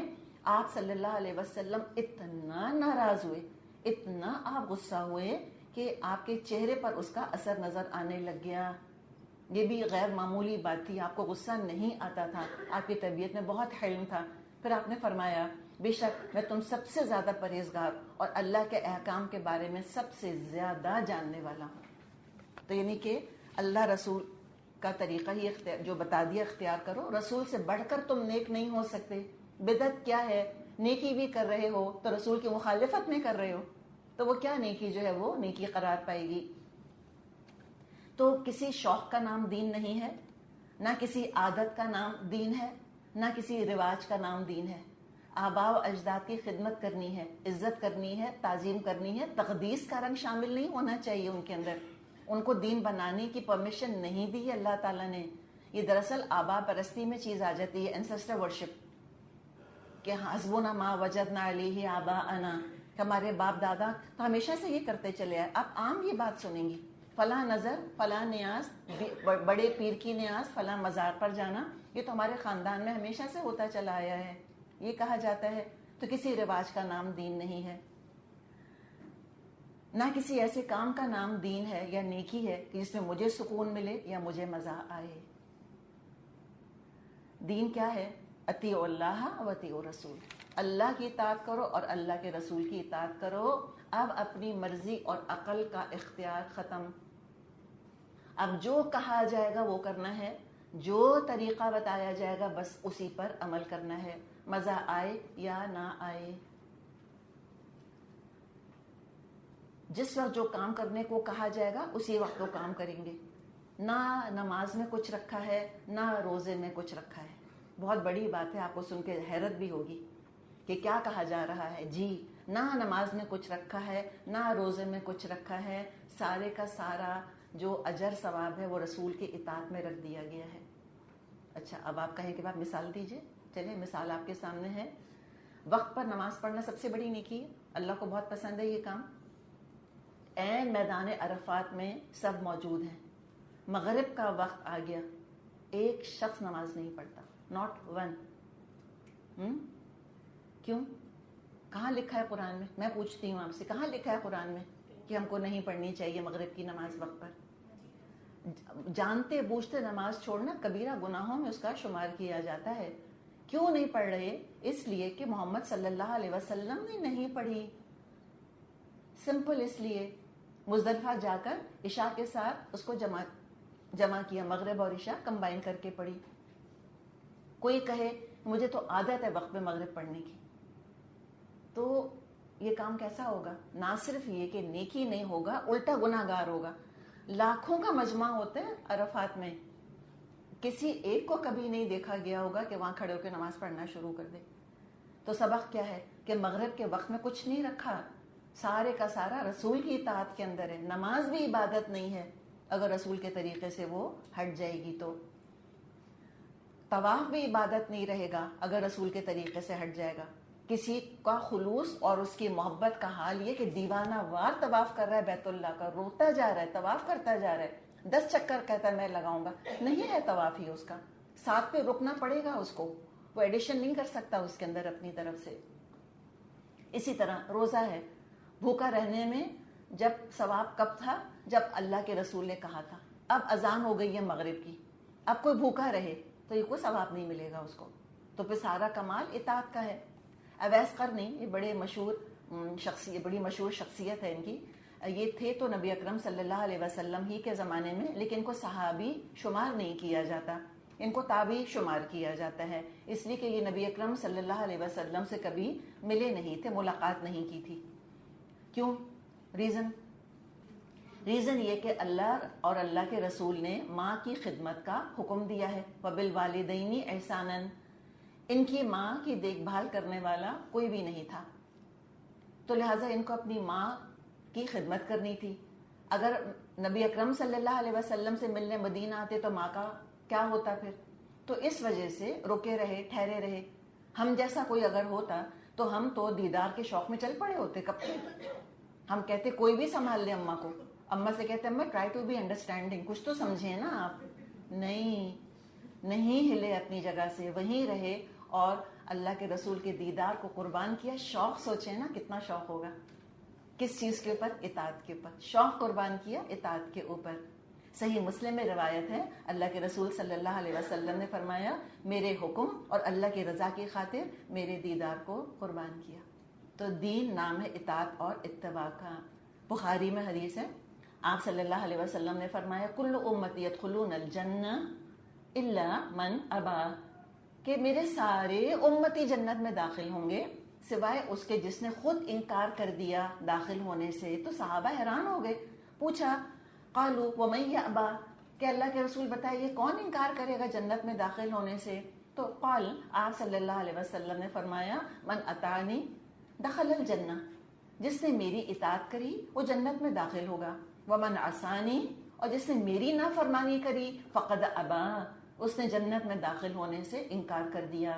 تو سنت کو چھوڑ کر اگر خود ساختہ طریقے کوئی نکال رہا ہے عبادت کے، نیکی کے، ثواب حاصل کرنے کے، عبادت کیا کہ کوئی اسپیسیفکلی یہ کہے کہ اس کام پر آپ کو ثواب ملے گا، یہ کام کرنا نیکی ہے، تو یہ کس نے بتایا کہ یہ کام کرنا جو ہے نیکی کا کام ہے؟ تو وحی کے علاوہ تو پتہ ہی نہیں چل سکتا۔ تو اگر کوئی خود سے ایجاد کر رہا ہے نیکی کے طریقے، اس کا مطلب نمبر 1 یا تو رسول پر اعتماد نہیں کہ رسول نے دین پورا پہنچایا نہیں، یا کوئی چیز رہ گئی ہے ان سے بتانے سے بھول گئے وہ، نعوذ باللہ نعوذ باللہ۔ نیکیاں ایجاد کرنے کا مطلب یہ ہے کہ رسول پر خیانت کا الزام لگانا کہ آپ نے دین پورا نہیں پہنچایا، یا بھول کا تو کریکشن سلپ لگا دینا، پوسٹ اٹ نہیں لگا دیتے نوٹس کے ساتھ کہ نوٹس کے اندر یہ پوائنٹ رہ گیا تھا تو ہم یہ پوسٹ اٹ لگا دیں، تو یا تو وہ کریکشن سلپ ہے جو کہ لگائی جا رہی ہے، یا کہ اللہ کی رضا مقصد ہی نہیں ہے، کوئی رنگینی حاصل کرنی ہے، کوئی نفس کا لطف ہے اس کے اندر، کچھ ناچ گا کر کوئی طریقہ اچھا لگ رہا ہے، کوئی رقص کر کے یا رقص دیکھ کر حال چڑھنا ہے، یا کوئی باجے تاشے ہیں اور اس سے سوچنا کہ ہم تبلیغ کریں۔ اگر اس طرح ناچ ناچ کے اور گا گا کے تبلیغ ہوتی اور اسلام پھیلتا تو ناحق نبی اکرم صلی اللہ علیہ وسلم بدر، احد، خندق کے مراحل سے گزرے۔ بھی قوالیاں گاؤ، دھمال ڈالو، ڈانسنگ درویشز ہونے چاہیے، اللہ تعالیٰ سے کنیکشن ہے۔ کبھی آپ نے دیکھا ہے ان کا کوئی تصویر دیکھی ہوگی ڈانسنگ درویشز کی؟ ایک ہاتھ وہ ان کے بڑے اسپیسیفک ان کے ایکشنز ہوتے ہیں، ایک ہاتھ یوں رکھتے ہیں، ایک ہاتھ وہ نیچے رکھتے ہیں کہ انرجی فلو کر رہی ہے یہاں سے ہوتی ہوئی، اللہ جانے کیا کیا سمبولزم ہے اس کے اندر۔ اسلام اس طرح کی چیزوں کو کبھی اپروو کر ہی نہیں سکتا، ہم نے دیکھا کبھی طریقہ یہ تھا ہی نہیں۔ تو لہٰذا یا تو رسول پر اعتماد نہیں ہے تو نئی چیز ایجاد کری، یا یہ کہ اللہ کی رضا ہی مقصد نہیں ہے، خود ہی مزہ آ رہا ہے، نفس راضی ہو رہا ہے۔ اس لیے کہ اگر تو نیکی کرنی ہو تو سب سے زیادہ تو پھر اللہ اپنے رسول سے راضی ہے۔ 40 دفعہ قرآن میں اطیعوا رسول کا حکم دیا گیا ہے۔ اللہ کے رسول صلی اللہ علیہ وسلم نے فرمایا فإن خیر الحدیث کتاب اللہ، یقیناً بہترین کلام اللہ کا کلام ہے یعنی قرآن، وخیر الہدی ہدی محمد، اور بہترین ہدایت محمد کی لائی ہوئی ہدایت ہے صلی اللہ علیہ وسلم۔ اور جن طریقوں سے گمراہی آ سکتی تھی ان کی جڑ بنیاد بتا دی وشر الامور محدثاتها وکل بدعۃ ضلالہ۔ صحیح مسلم میں یہ حدیث ہے کہ بدترین کام دین میں نئی بات ایجاد کرنا ہے اور ہر بدعت گمراہی ہے۔ بخاری اور مسلم میں حدیث ہے، آپ نے فرمایا من احدث فی امرنا ھذا ما لیس فیہ فہو رد، کہ جس نے کوئی ایسا کام ایجاد کیا جو دین میں نہیں ہے وہ اللہ کے ہاں مردود قرار پائے گا، اللہ تعالیٰ کو وہ کام بالکل پسند نہیں ہے۔ تو لہٰذا اس میں ایک اور چیز ہم یاد کر لیں کہ اب جو ہم بات کر رہے ہیں نبی اکرم صلی اللہ علیہ وسلم کے طریقے کی، اس کے بارے میں کی حدیث ہے، بہت اہم حدیث ہے۔ دیکھیں آپ صلی اللہ علیہ وسلم کا ایک واقعہ نقل ہو رہا ہے، ارباز بن ساریہ رضی اللہ عنہ کہتے ہیں ایک روز رسول اللہ صلی اللہ علیہ وسلم نے ہمیں نماز پڑھائی، نماز کے بعد ہماری طرف توجہ فرمائی اور ہمیں بڑا مؤثر واعظ فرمایا۔ ہر بات ہی آپ کی بہت مؤثر، بڑی افیکٹو ہوتی تھی کہ پتہ نہیں اس واعظ میں کیا خاص بات تھی، کچھ ایکسٹرا آرڈنری واعظ تھا۔ کیسا تھا؟ جس سے لوگوں کے آنسو بہہ نکلے اور دل کانپ اٹھے۔ ایک آدمی نے عرض کیا یا رسول اللہ، آج آپ نے اس طرح واعظ فرمایا ہے جیسے یہ آپ کا آخری واعظ ہو، ایسے وقت میں آپ ہمیں کس چیز کی تاکید فرماتے ہیں؟ ہمیں کچھ وصیت کیجیے۔ تو آپ صلی اللہ علیہ وسلم نے وصیت کی، یعنی شروع ایسے کیا، آپ صلی اللہ علیہ وسلم نے فرمایا میں تمہیں اللہ سے ڈرنے اور اپنے امیر کی بات سننے اور اس کی اطاعت کرنے کی وصیت کرتا ہوں، یعنی don't be a rebel without cause, بغاوت نہیں کرنا، نافرمانیاں نہیں کرنا پیپل آف اتھارٹی کی، کہ ان کی اطاعت کی وصیت کرتا ہوں خواہ تمہارا امیر حبشی غلام ہی کیوں نہ ہو۔ یہ نسل مت دیکھنا، شکل مت دیکھنا، اسٹیٹس نہیں دیکھنا، یہ دیکھنا کہ اس کو پوسٹ کیا ملی ہوئی ہے تو اس کی بات ماننا۔ اور آپ نے فرمایا میں یعش منکم بعدی، جو تم میں سے میرے بعد زندہ رہے گا، فسیر اختلافا کثیرا، تو وہ بہت سے اختلافات دیکھے گا، نئی نئی باتیں، جتنے منہ اتنی باتیں، کوئی کچھ کہے گا کوئی کچھ کہے گا، تو پھر تمہیں کیا کرنا ہوگا؟ آپ نے فرمایا فعلیکم بسنتی، تو تم پہ فرض ہے میری سنت کو فالو کرنا. جب طرح طرح کے منہ، جتنے منہ اتنی باتیں شروع ہو جائیں، اب تم پہ کیا ہے، فعلیکم بسنتی، تو بس میری سنت کو مضبوط پکڑ لینا، وہ سنت خلفاء المہدیین الراشدین، اور جو میرے ہدایت یافتہ خلفاء راشدین ہیں. کون ہے یہ؟ ابو بکر، عمر، عثمان، علی رضی اللہ عنہم. اس وقت ظاہر ہے وہ خلیفہ نہیں بنے تھے، لیکن آپ نے پریڈکٹ کر دیا تھا. تو یعنی کہ ابھی جو کم از کم یہ 4 جو خلفاء ہیں، ان کا عمل دین کا حصہ ہے. ان کی سنت، ان کو ہم بدعت نہیں کہیں گے. یہاں پہ کلیئر ہو جائے گا کہ تراویح پڑھنا کوئی بدعت نہیں ہے. تراویح کے بارے میں بھی لوگ کہتے ہیں نا 20 یا 40 یا جو بھی رکعتیں ہیں. تو بہرحال جو بھی طریقہ ان 4 خلفاء نے اختیار کیا وہ بھی دین ہی کا حصہ ہے. اس لیے کہ آپ صلی اللہ علیہ وسلم کہہ چکے تھے وہ سنت الخلفاء المہدیین الراشدین، تمسکو بہا، مضبوط اس کو پکڑ لینا، وعدوا علیہا بالنواجذ، اور اپنی داڑھوں سے پکڑنا. کوئی چیز چھٹ رہی ہو، امیجن کریں داڑھوں سے پکڑنا کتنا مشکل ہوتا ہے، مولر سے پکڑنا. اور فرمایا وَإِيَّاكُمْ وَمُحْدَثَاتِ الْأُمُورِ، اور دیکھو دین میں نئی نئی باتیں پیدا کرنے سے بچتے رہنا. فَإِنَّ كُلَّ مُحْدَثَةٍ بِدْعَةٍ، ہر نئی چیز بدعت ہے. وَكُلَّ بِدْعَةٍ ضَلَالَةٍ، اور ہر بدعت جو ہے وہ گمراہی ہے. علی رضی اللہ عنہ فرماتے ہیں، صحیح مسلم میں حدیث ہے، رسول اللہ صلی اللہ علیہ وسلم نے فرمایا اللہ نے لعنت کی ہے اس شخص پر جو غیر اللہ کے نام پر جانور ذبح کرے، جو زمین کی حدیں تبدیل کرے، جو اپنے والد پر لعنت کرے، اور جو بدعتی کو پناہ دے، یعنی انکریج کرے، سپورٹ کرے بدعتی کو. بخاری اور مسلم میں حدیث ہے. یعنی خلاصہ اس کا یہ ہے کہ آپ صلی اللہ علیہ وسلم حوض کوثر پر ہوں گے اور آپ اپنے امتیوں کو پانی پلائیں گے. مشہور اور معروف بات ہے، ہم سب جانتے ہیں. ایک گروہ امتیوں کا آپ کی طرف آ رہا ہوگا پانی پینے کے لیے، اور اس کو فرشتے روک دیں گے اس گروپ کو. تو آپ صلی اللہ علیہ وسلم کہیں گے کہ بھئی ان کو آنے دو، یہ تو میرے امتی ہیں. تو فرشتے کہیں گے کہ نہیں، آپ نہیں جانتے کہ آپ کے بعد انہوں نے دین میں کیا کیا تبدیلیاں کر لی تھیں. تو آپ صلی اللہ علیہ وسلم کیا کہیں گے؟ سحقن سحقن لمن غیر بعدی، یا بعض روایات میں آتا ہے سحقن سحقن لمن بدل بعدی، کہ دور ہو وہ سب، دور ہو وہ سب لوگ جنہوں نے میرے بعد میرے دین کو تبدیل کر دیا تھا. تو یہ ہے بدعت کا مسئلہ کہ اصل دین اجنبی بن جاتا ہے اور بدلا ہوا دین لوگوں کے لیے جانا پہچانا ہو جاتا ہے. اور یہ جو حدیث ہے جو آپ کو سنائی، بخاری اور مسلم دونوں میں موجود ہے. سفیان ثوری رحمۃ اللہ علیہ کہتے ہیں کہ شیطان کو گناہ کے مقابلے میں بدعت زیادہ پسند ہے، کیونکہ گناہ سے توبہ کی جاتی ہے جبکہ بدعت سے توبہ نہیں کی جاتی، اس لیے کہ بدعت کو تو عین نیکی سمجھا جا رہا ہوتا ہے. اب دیکھیں اگر ہم درود کے بارے میں بات کریں، اللہ تعالیٰ نے تو خود سورۃ الاحزاب میں فرمایا ہے کہ ان اللہ و ملائکتہ یصلون علی النبی، کہ اللہ اور اس کے فرشتے نبی پر درود بھیجتے ہیں. یا ایھا الذین آمنوا صلوا علیہ وسلموا تسلیما، اے لوگوں جو ایمان لائے ہو تم بھی، یعنی درود ہم اپنی زبان میں ٹرانسلیٹ کرتے ہیں کہ اے ایمان والو تم بھی درود اور سلام بھیجو، رائٹ، نبی اکرم صلی اللہ علیہ وسلم پر. اب کیسے بھیجو؟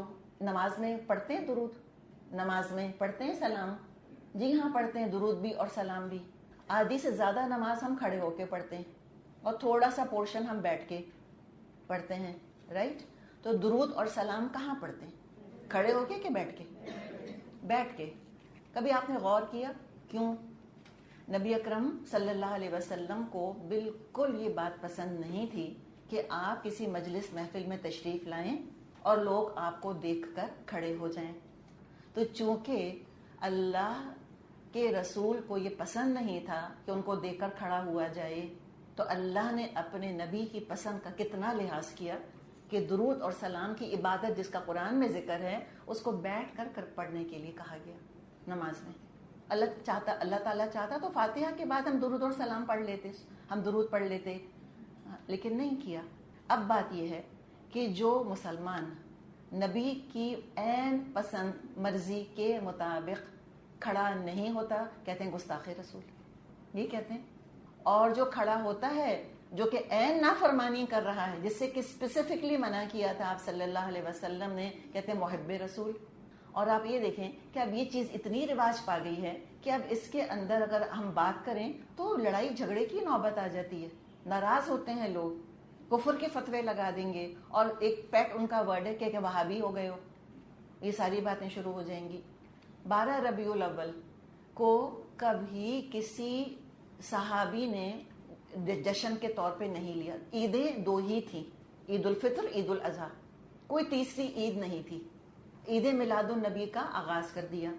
نہ آپ صلی اللہ علیہ وسلم نے یہ کرنے کو کہا, نہ آپ کے صحابہ نے یہ کیا, نہ تابعین نے کیا, نہ تبع تابعین نے کیا. تقریباً 600 سال تک کوئی وجود ہی نہیں تھا اس عبادت کا, جس کو کہ آج اتنی بڑی عبادت سمجھا جاتا ہے, اور اتنی زیادہ جس پہ ہمارے ہاں ہم دیکھتے ہیں کہ فرکشن ہے.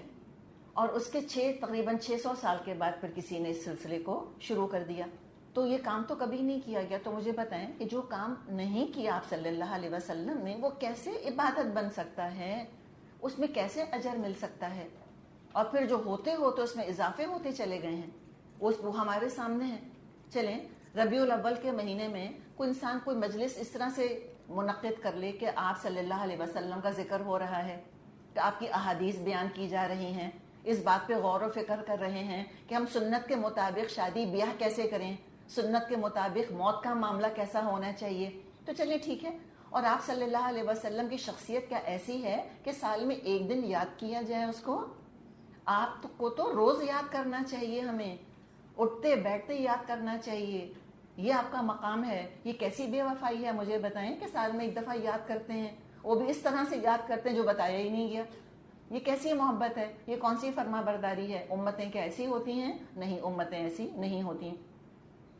اسی طرح قرآن کی کوئی ایک آیت لے لی اور 1.25 لاکھ دفعہ اس کو پڑھنا شروع کر دیا. اس کو آیت کریمہ کہتے ہیں. اور آیت کریمہ وہ کہاں پر ہے؟ سورہ انبیاء میں آتی ہے. یونس علیہ السلام نے مچھلی کے پیٹ میں اللہ تعالیٰ سے فرمایا تھا کہ لا الہ الا انت سبحانک انی کنت من الظالمین. کتنی دفعہ پڑھا تھا ہمیں تو نہیں پتا. تو پھر یہ کیسے کر لیا کہ 1.25 لاکھ دفعہ سب مل کر پڑھیں گے؟ خود سے کر لیا. مجھے بتائیں دل کے خلوص کے ساتھ 2 3 4 10 دفعہ پڑھنا آسان ہے کہ 1.25 لاکھ دفعہ؟ کتنا بھاری ہے 1.25 لاکھ دفعہ اس کو پڑھنا. اور جس تیزی کے ساتھ وہ تسبیح کی یا وہ کھجور کے بیج گر رہے ہوتے ہیں, آپ تو پڑھ بھی نہیں سکتے اس پہ اتنی سی دیر میں. لا الہ الا انت سبحانک انی کنت من الظالمین ٹیکس ٹائم. اتنا بھاری کر لیا اس کو. اور اس طرح جو ہے وہ مل جل کر کہا کہ چلو اب ہم مل جل کے اس طرح سے ہم ذکر کیا کریں گے, یا ذکر کی مجلس منعقد کر لی. ایک یہ واقعہ ہم کو ملتا ہے عبداللہ بن مسعود رضی اللہ عنہ قرآن کا بہت علم رکھتے تھے. سائے کی طرح نبی اکرم صلی اللہ علیہ وسلم کے ساتھ رہتے تھے. آپ صلی اللہ علیہ وسلم کی جوتیاں سنبھالتے تھے, اپنے سینے سے آپ کی جوتیاں لے کے پھرا کرتے تھے. تو یہ ان کا معاملہ ہے عبداللہ بن مسعود. اور یہ کہا کرتے تھے کہ اگر مجھ کو یہ پتہ چل جائے کہ مجھ سے زیادہ قرآن کی آیات کا علم کوئی رکھتا ہے, میں اس کے پاس جاؤں گا. یعنی کہ اپنے فخر کے طور پہ نہیں کہتے.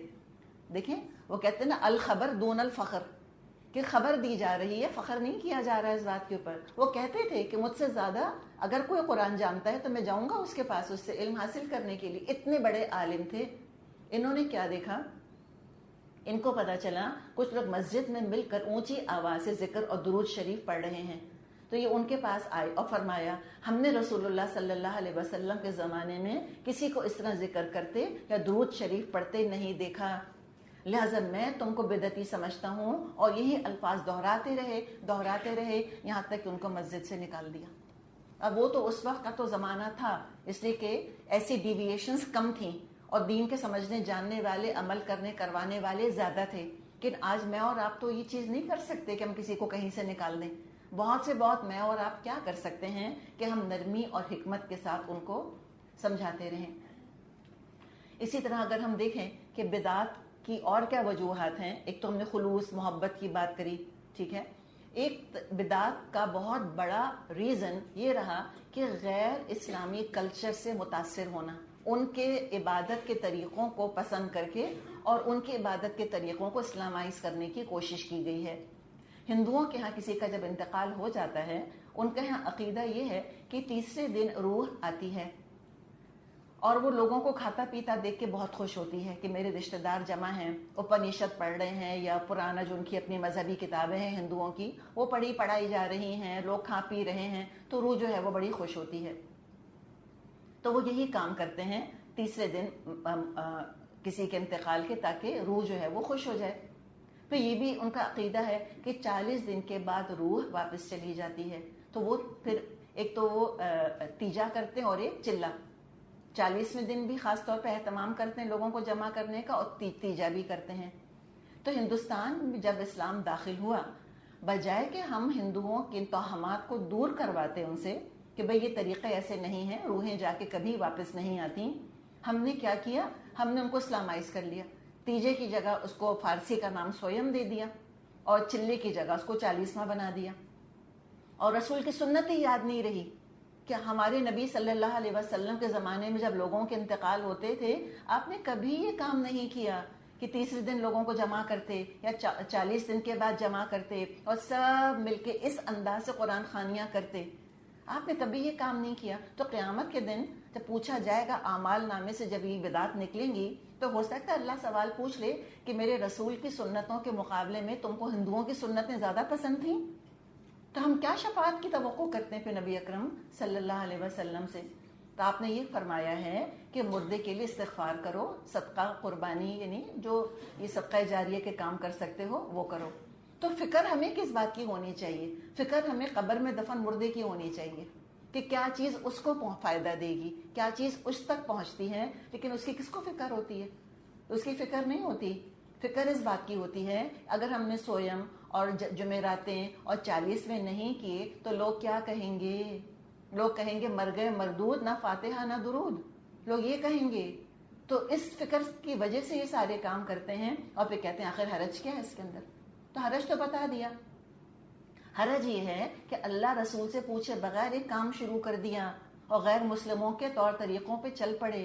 عیسیٰ علیہ السلام کی برتھ ڈے مناتے تھے 25 دسمبر کو، تو سوچا ہمارے نبی کی عزت، ہمارے نبی کا مقام کم ہے، تو عیسائیوں کے دیکھا دیکھی نبی اکرم صلی اللہ علیہ وسلم کی سالگرہ منانی شروع کر دی، اور بہت ثواب کا کام سمجھا اس کو، اور غیر مسلموں کا طریقہ اختیار کر لیا، نبی کی سنتیں چھوڑ دیں، تو ثواب نہیں ملے گا۔ اللہ تعالیٰ فرماتا ہے سورہ نساء آیت 115 میں، وَمَن يُشَاقِقِ الرَّسُولَ مِن بَعْدِ مَا تَبَيَّنَ لَهُ الْهُدَىٰ وَيَتَّبِعْ غَيْرَ سَبِيلِ الْمُؤْمِنِينَ نُوَلِّهِ مَا تَوَلَّىٰ وَنُصْلِهِ جَهَنَّمَ وَسَاءَتْ مَصِيرًا۔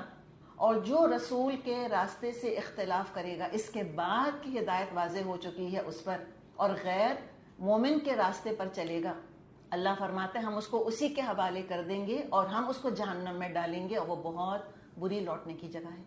تو یہ تو اپنا ہے نقصان، اور مرنے والا بھی اگر یہی کام کرتا تھا تو ہم اس کو بھی نقصان پہنچا رہے ہیں مرنے والے کو۔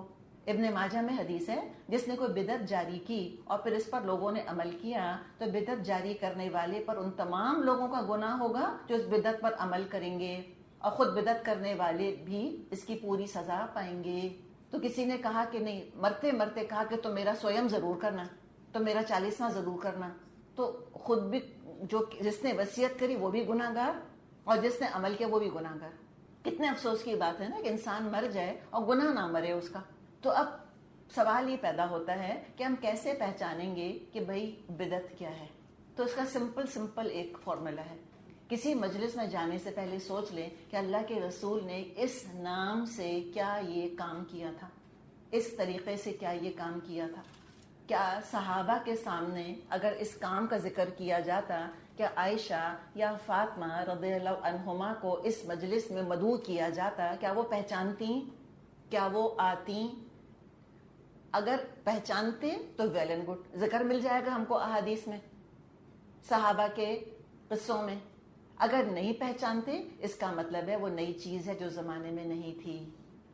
اللہ تعالیٰ نے کلیئر کہہ دیا سورہ حجرات میں کہ یا ایھا الذین آمنو، اے لوگوں جو ایمان لائے ہو، لا تقدموا بین یدی اللہ ورسولہ، اللہ رسول سے آگے بڑھنے کی کوشش مت کرنا، اللہ کے رسول سے زیادہ نیک بننے کی کوشش نہیں کرنا۔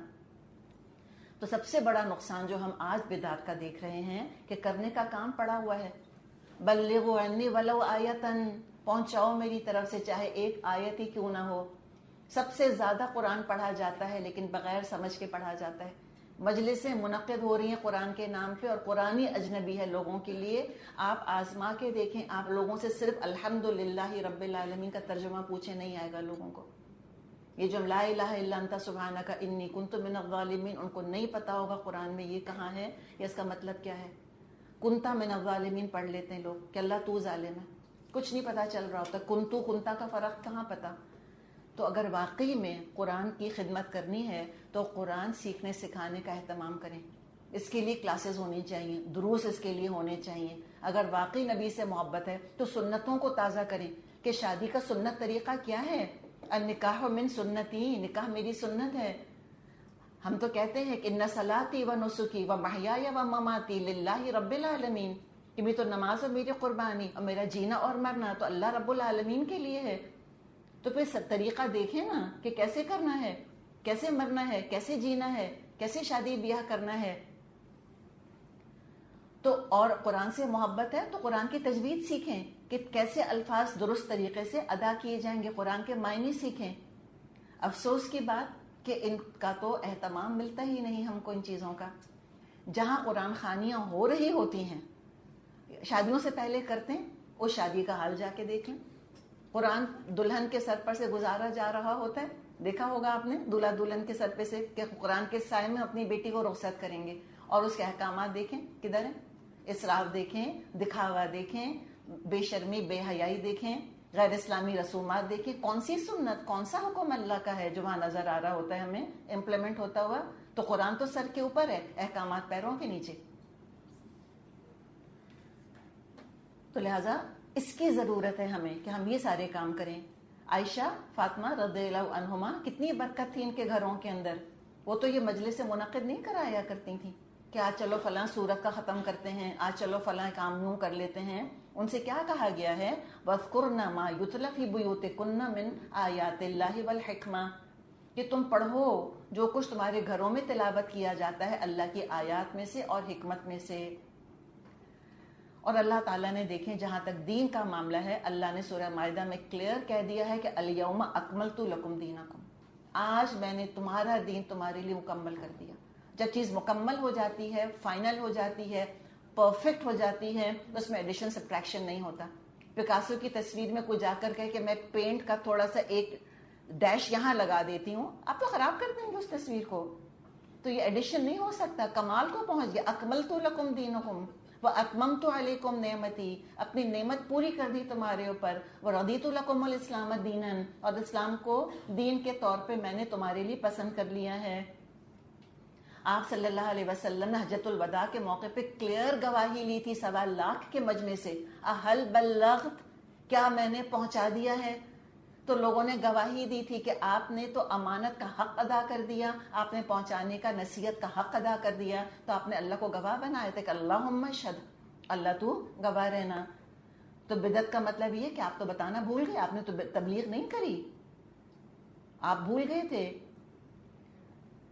امیجن کریں کہ کوئی کاؤنٹر فیٹنگ کرتا ہے. نقلی نوٹ, ہم جانتے ہیں نقلی نوٹ چھاپے جاتے ہیں, تو جو نقلی نوٹ بناتا ہے, اصلی نوٹ کون بناتا ہے, کس کی رسپانسبلٹی؟ گورنمنٹ کی رسپانسبلٹی ہے. نقلی نوٹ لوگ بنا لیتے ہیں. جرم ہے کہ نہیں ہے؟ اول تو کچھ خرید نہیں سکتے, دوسرے کے پکڑے گئے تو پھر مجرم, جیل. نقلی نیکیوں سے جنت نہیں خرید سکتے, بلکہ اللہ کے ہاں مجرم ہوں گے.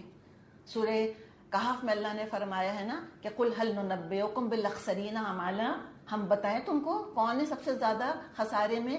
الَّذِينَ ضَلَّ سَعْيُهُمْ فِي الْحَيَاةِ الدُّنْيَا, جن کی ساری کوشش دنیا کی زندگی میں گم ہو کے رہ گئی. وَهُمْ يَحْسَبُونَ أَنَّهُمْ يُحْسِنُونَ صُنْعًا, اور وہ سمجھتے رہے کہ ہم تو بہت نیک کام کر رہے ہیں. ہر بدعت کرنے والا سمجھتا ہے کہ یہ بہت بڑی نیکی ہے جو کہ کی جا رہی ہے. تو لہٰذا ان چیزوں سے بہت زیادہ ہمیں بچنے کی ضرورت ہے. آپ کو وہ حدیث سنا دی تھی الحمدللہ کہ آپ نے فرمایا کہ میری سنت کو اور میرے خلفائے راشدین کی سنت کو پکڑ کے رکھنا. لیکن واقعی کسی نے جو مرثیہ پڑھا ہے وہ صحیح پڑھا ہے. انہوں نے کہا ہے کہ سدا اہل تحقیق سے دل میں بل ہے, حدیثوں پر چلنے میں دین کا خلل ہے, فتاووں پر بالکل مدار عمل ہے, ہر ایک رائے قرآن کا نعم البدل ہے, کتاب اور سنت کا ہے نام باقی, خدا اور نبی سے نہیں کام باقی. تو دیکھیں پھر یہ ساری ذمہ داری کس پر آتی ہے؟ یہ مجھ پر اور آپ پر آتی ہے. کہنا ہوگا، لوگ ریئیکٹ کریں گے، جی ہاں. صبر کرنا ہوگا، جی ہاں. اور اللہ تعالیٰ نے تو بتا دیا ہم کو، والعصر، قسم ہے زمانے کی، ان الانسان لفی خسر، سارے انسان خسارے میں ہیں، الا الذین آمنوا، سوائے ان کے جو ایمان لائے، وعملوا الصالحات، جنہوں نے اچھے کام کیے، وتواصوا بالحق، اور جنہوں نے حق بتایا لوگوں کو، وتواصوا بالصبر، اور پھر حق بتانے کے نتیجے میں جو مشکلات آئیں انہوں نے صبر کیا. اللہ تعالیٰ ہم سب کو اس کی توفیق عطا فرمائے. ہم دعا کرتے ہیں اللہ تعالیٰ سے کہ اللہم فقہنا فی الدین، اللہ ہم کو دین کی گہری سمجھ عطا فرما. اللہم وفقنا لما تحب و ترضا، اللہ ہمیں توفیق عطا فرما ان کاموں کی جو تجھ کو اچھے لگتے ہیں اور اللہ تو جن سے راضی ہے. اقول قولی ھذا واستغفر اللہ لی ولکم ولسائر المسلمین والمسلمات.